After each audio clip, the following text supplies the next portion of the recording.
বাবু dress করা হইলো? কি ব্যাপার রে, তুই এখনো ড্রেস করিসনি যে? কি করে ড্রেস করবো বলো তো? এখন আমার একটা বন্ধু আসেনি, কি করে নিমন্ত্রণ করিছো? আমি সত্যি বলছি, সবাইকে ভালোভাবে নিমন্ত্রণ করে আজকে আসতে বলেছি। নিশ্চয় তোমার নিমন্ত্রণ করতে কোনো ভুল আছে। কিভাবে নিমন্ত্রণ করেছি শুনবি? তাহলে শোন।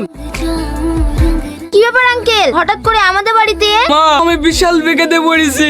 1 তারিখে আমার ছেলের বড় অপারেশন, অনেক রক্ত লাগবে। তুমি যা করে হোক আমার ছেলেকে বাঁচাইও না। তুমি রক্ত দেবে তো মা? আমি কোথায় রক্ত পাবো? আপনি এখন জানতো।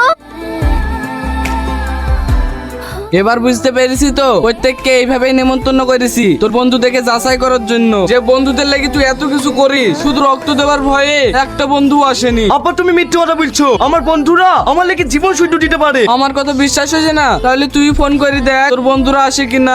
হ্যালো মাম্পি। কি ব্যাপার, তুই সুস্থ হয়ে গেছিস? না আমি সুস্থ হইনি, তুই আমাকে রক্ত দিতে আসবি নি? হ্যালো, কথা কেটে কেটে আসছে। হ্যালো, মাম্পি মোবাইলটা সুইচ অফ করে দিল।